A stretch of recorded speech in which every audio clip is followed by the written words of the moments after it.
It's kind of funny how my tastes in TV have changed. If you've been following my uploads since March of '07, you probably noticed a trend. My earliest videos have had emphasis on TV promos, sign-on, sign-off, IDs, commercials, and whatnot. Lately, now that I'm in the 90s, I've kind of gone past that, and I'm now apparently focusing on celebrities. I used to look through TV Guide every day and see who's going to appear on the Today Show or Good Morning America or Arsenio or Oprah or Entertainment Tonight, whatever, and I would tape those shows. And that's what I've been uploading recently to YouTube. Very few station IDs, graphics, promos, whatever, as my taste changed through the 80s and 90s. And also the years are going much, much faster now, as you may have noticed. I'll be flying through the 90s the way things are going. And by the way, I doubt if I'll be uploading many more Times Square ball dropping since I stopped taping CBS in the 90s and went over to ABC. And as we all know, Dick Clark does not like his videos being put up on YouTube. So very few New Year's videos to come, unfortunately. Okay, well, this is how the whole process begins of editing and uploading videos to YouTube. I have to get up on the step stool when I go up to one of these upper shelves. And this library, these tapes are packed so tight, I've actually got to take a screwdriver and pull them out with a screwdriver like this to get to the actual tape. So that's the beginning of the process. Okay, after the footage has been transferred from Beta to one of these small mini DV tapes, this is my video editing program that I use to actually bring the video into the computer and transfer it eventually to YouTube. What I do is put that little DV tape into this camcorder down here, which is a little Canon ZR60, again picked up from eBay, I think for like $95, really cheap. This is firewired into my computer and goes into this program, which is Studio Pinnacle 11. And it's kind of a neat program. I've been actually using Pinnacle since version 7, and I'm kind of familiar with it. So this is actually where I bring the footage in. And the nice thing is that this actually can make my camcorder start working. There we go. This is the actual playback of the videotape that I transfer from Beta, and this is now coming into my computer. Now this is the capture screen. This is where I actually import the video into the computer. It's kind of nice because these controls here actually do control the camcorder. I can actually go in a fast forward or reverse or whatever using these controls here, which is very convenient.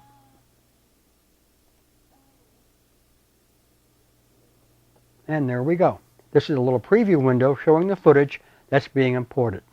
So we import this thing. I actually save it to the hard drive. I give it a name. And this is stage 1 of the editing process.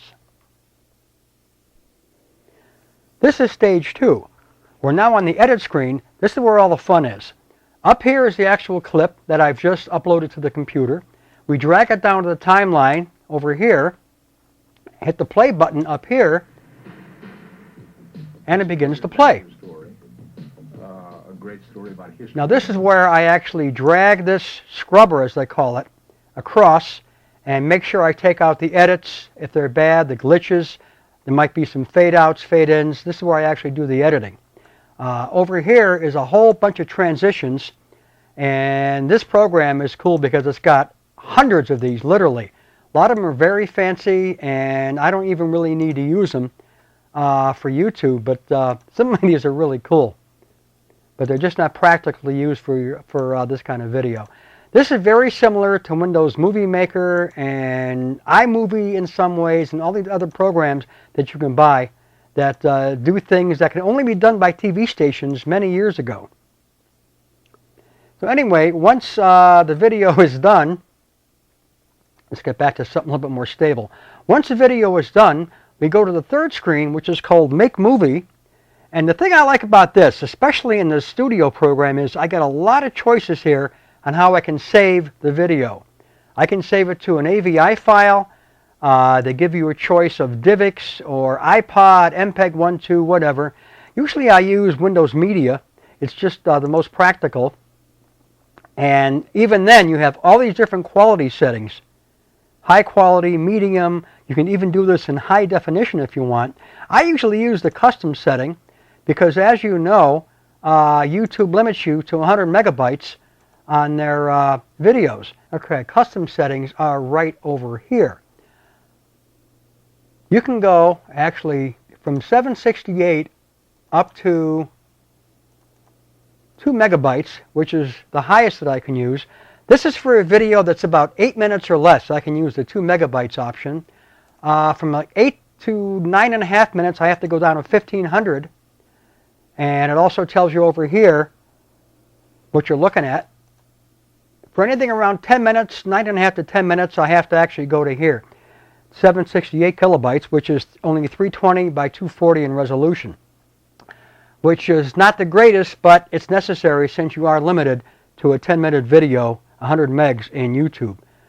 So we just hit the Create File button over here, opens up my desktop where I save it, hit the OK button, and away we go.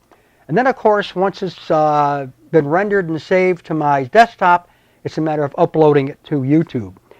Just a couple facts and figures for you, by the way. As of today, which is March the 16th, 2008, I have about 1,060 videos uploaded to YouTube in both my accounts. Right now, of course, I'm using the username Videoholic2008 with 2 L's. I also have Videoholic2008 with 1 L. Between those 2 accounts, I have over 1,000 videos uploaded. I cannot believe I spent that much time on this in the last 12 months, but I have, and there's the proof. I was also on YouTube a year ago, originally as Videoholic 2007. I was up to about, I think, 700 videos and almost 1,000 subscribers when YouTube gave me my 3rd copyright violation and kicked me off. So I just started up all over again, and I'll do it again if I have to, because I'm having a lot of fun doing this, and especially reading all the comments you nice people take the time to send me. It's really appreciated. So I'm going to end for here. We've just about hit 30 minutes, and of course that is the limit. 10 minutes times 3. That will do it for my 1-year anniversary YouTube video. Again, thank to all of you so much for all your nice comments, your kind words, and your suggestions, and all the great responses you've been giving my videos. I'm just going to keep on going. Once I'm done with all my miscellaneous tidbits, I'm going to start going into my trade show videos. I'll be uploading parts of movies and TV shows that I think will interest the YouTube community. So thanks a lot for your kind words, and we'll talk to you soon. Take care, and so long.